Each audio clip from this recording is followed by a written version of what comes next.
Salut les amis, c'est Yainot Ciné. Alors aujourd'hui, DC Actu numéro 2. Donc l'actualité sur DC, parce que vous savez que je suis fan de l'univers DC aussi. Donc aujourd'hui, on va parler de ça, des infos. Au programme aujourd'hui, le gros échec déjà de Supergirl au box-office US. Les réactions de James Gunn et de Peter Safran, des nouvelles aussi de The Batman 2, de Matt Reeves, les dernières infos sur les comics de DC et les prochains projets qui arrivent chez DC Studios. Allez, c'est parti.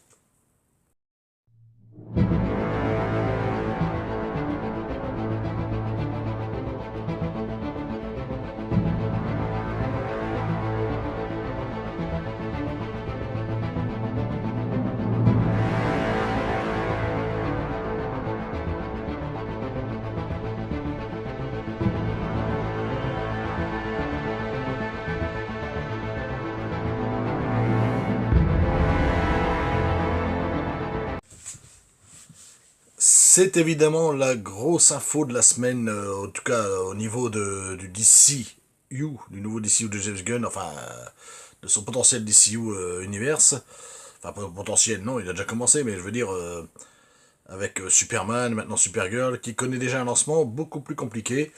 Alors, le film n'a rapporté que 38 millions de dollars aux États-Unis et 68 millions de dollars dans le reste du monde, sans compter nous, parce qu'il n'est pas encore sorti en France chez nous, il sortira que demain, donc le 1er juillet, je pense. Il y a déjà des avant-premières en France qui sont sorties donc hier, donc c'est déjà compté dans les entrées évidemment, hier et même aujourd'hui. Hein. Il y a déjà des avant-premières de Supergirl, ce qui fait déjà 68 millions dans le monde, pour un budget estimé à 170 millions. Alors vous allez me dire, il va sûrement rembourser son budget, oui. 170 millions, sans marketing, sans le hors promo, quoi. C'est très en dessous des attentes du studio, qui eux pensent qu'ils doivent atteindre 315 millions, et même avec 315 millions, même si ça rembourse un peu le budget, je pense pas que ce soit assez pour une grosse machine comme ça. Les critiques sont également... Les critiques de Supergirl sont également mitigées. La réception presse a été un peu plus... très moyenne.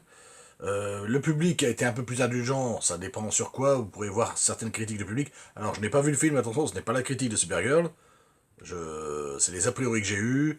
J'ai des confrères aussi qui ont vu Supergirl déjà, qui ont fait la critique, et qui, manifestement, n'ont pas tellement aimé. Ils ont été, pour le public, ça a été un petit peu plus indulgent, mais sans créer un bouche à oreille énorme, qui permet généralement à un blockbuster digne de ce nom, normalement, de décoller. Et là, apparemment, ça décolle pas assez. C'est qu'à de le dire. Supergirl ne décolle pas, d'où le titre Supergirl s'écrase, vous comprendrez. Peter Safran, donc le co-dirigeant de DC Studios avec James Gunn, a reconnu que le film n'avait pas atteint les objectifs du studio, et a même reconnu que c'était déjà un échec, tout en affirmant que cela ne remettait pas en cause la suite de la stratégie globale de DC Studios, donc des autres films à venir, en gros, et des séries. Personnellement, moi je pense qu'il ne faut pas. J'ai pas aimé Superman, ça vous le savez, vous pouvez aller voir la vidéo. J'ai pas encore vu Supergirl, donc je vais pas l'enterrer. Je vais pas l'enterrer. Mais, je vais venir sur un truc, James Gunn, bon, l'univers de James Gunn, moi, de toute façon, j'étais déjà pas très fan. Il n'y a qu'à voir son Superman et tout ça. Il y a un public qui aime. Bon, écoute, écoutez, ça c'est tout à leur honneur, enfin, chacun son avis. Mais moi, je pense que, bon, ça sera toujours moins bien que ce que Zack Snyder nous a proposé sur Superman, mais bon, voilà. Je pense qu'il faut pas enterrer non plus James Gunn en étant poli. Après seulement 2 films. Alors peut-être on va lui laisser une chance parce qu'il y a d'autres trucs qui vont arriver. Mais pour l'instant, de ce que je vois, James Gunn, il est quand même assez présent sur ce film, Supergirl.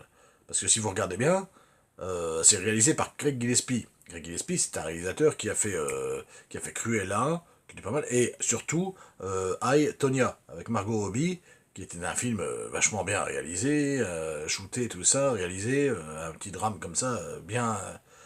donc là, on le voit derrière cette caméra de Supergirl, on sent toute l'ombre de James Gunn, ça sointe de James Gunn à plein nez, et j'en ai la preuve, parce que c'est coloré, c'est l'univers de James Gunn, bon, on sent qu'il est là pour superviser, il supervise tout, le mec, hein. Mais quand même, c'est quand même le film, t'as donné la réalisation à Craig Gillespie, fais-lui un petit peu confiance, donne-lui un petit peu de carte blanche, et je pense pas qu'il a vraiment eu une carte blanche, le mec. Parce que tu vois la bande-annonce déjà colorée à mort, comme James Gunn sait le faire, trop, d'ailleurs trop des fois coloré. Et juste un plan, je vous donne un exemple. Juste un plan, vous regardez dans la bande-annonce de Superman, ou même dans Superman de James Gunn de l'année dernière.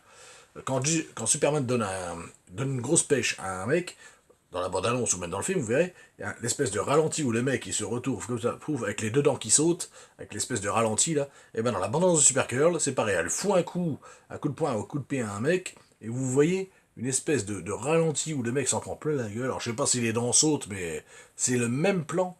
Et il doit avoir ça dans toute la bande-annonce, il y a des plans. C'est du Gunn à tout cracher, même si c'est Gillespie derrière la caméra, mais je suis désolé, pour moi c'est un film de James Gunn, quoi. Tout simplement, quoi. Alors en revanche, ça montre que le public est devenu beaucoup plus exigeant avec les films de super-héros, parce qu'en même temps, les super-héros maintenant ça marche plus tellement. Ça commence à baisser parce que c'est vrai, c'est du foutage de gueule.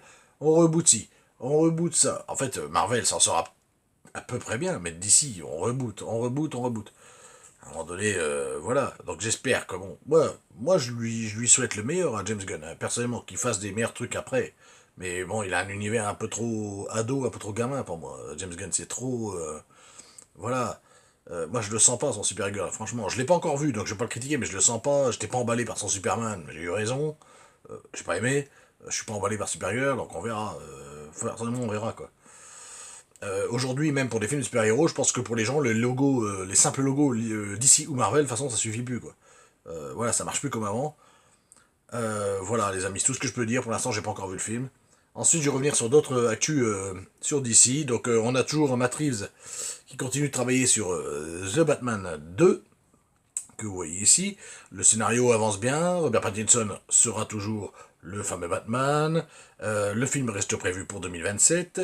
Après le succès critique du premier, les attentes sont énormes. Et contrairement au DCU de James Gunn, cette saga reste totalement indépendante. Hein. C'est le DC Elseworld, donc elle ne fait pas partie du tout du DCU de James Gunn, malgré que ça fait partie du DC Studio.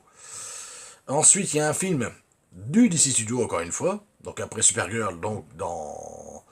Là, c'est juillet, Supergirl, donc août, septembre, octobre. 3 mois après, voire 3 mois et demi après, on a Clayface qui arrive. Donc Clayface, en français, c'est Gueule d'Argile, hein, un personnage, un des ennemis de Batman. Hein, donc un film sur lui. À Paris, plutôt osé. Donc il faudra voir ce que ça donne. James Gunn semble vouloir varier les genres en proposant un véritable film d'horreur psychologique cette fois, plutôt qu'un simple blockbuster de super-héros. Donc c'est probablement le projet le plus intrigant, avec un autre qui va venir après, mais surtout celui-là, de la nouvelle ligne éditoriale. Alors, plutôt qu'un simple blockbuster, donc oui, ça pourrait être intéressant. Si c'est vraiment tourné en version horreur, ça pourrait être bien. Ensuite, la série Lanterns, également de DC Studios, donc qui continue son développement, qui va sortir normalement fin 2026. L'ambiance annoncée est assez plus proche du thriller que du film de fantastique, super-héros, cosmique, tout ça. Donc James Gunn a souvent expliqué, apparemment, qu'il voulait éviter que tous les films ou séries d'ici se ressemblent. Bah, pour l'instant, en tout cas, il dit ça, mais pour l'instant, c'est pas gagné. En tout cas, Superman, Supergirl se ressemblent comme deux gouttes d'eau vis-à-vis des bandes annonces, enfin, vis-à-vis des films, quoi. Pour l'instant, c'est pareil. Donc, j'espère que. Je pense que son Clayface pourrait être très bien s'il change vraiment. S'il tombe vraiment vers le genre horreur et tout ça. Et la série Lanterns, pourquoi pas dans le trailer horreur, mais Lanterns, c'est quand même. Il faut quand même un petit peu de fantastique, donc, du cosmique. Donc, faut pas qu'il s'égare trop non plus, le James Gunn. Hein. Alors, côté comics, les amis, parce qu'on a aussi quelques sorties intéressantes qui arrivent également.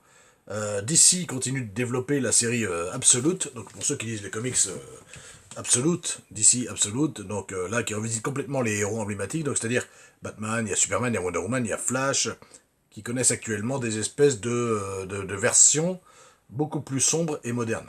Il y en a qui sont sortis, hein, le Batman, il y a Wonder Woman, voilà. C'est une gamme qui rencontre un vrai succès, et auprès des lecteurs américains, surtout. Voilà les amis, donc aussi je voulais vous parler, donc il y aura, qu'est-ce qu'on a en plus? Eh ben on a Batman Nightfall aussi qui sort en animé, donc ça sera la première partie, il sera en plusieurs parties comme il y avait eu en animé comme Crisis on Infinite Earth qui était en 3 parties. Là on va avoir Batman Nightfall, donc la première partie qui va sortir de cette année. Donc Batman Nightfall, donc il va se battre contre Bane, on va avoir une vraie chute du Chevalier Noir qui va se battre contre Bane, j'en dis pas plus pour l'instant, voilà. Ensuite, la saison 2 de Batman, encore une fois Batman. La saison 2 de Batman Crusaders, saison 2, donc série animée, qui sortira le 31 juillet, la saison 2 de Batman Kept Crusader. Et ensuite, nous aurons Absolute Batman, donc également des comics, mais il y aura Absolute Batman également en série animée, qui va sortir, de DC Studios, d'ailleurs, de James Gunn, donc toujours de James Gunn. Il y aura encore 2 autres séries animées. Il y aura Crypto, une série animée sur Crypto, qui va sortir, et une série animée également sur Joker, qui s'appellera Joker Los Riot.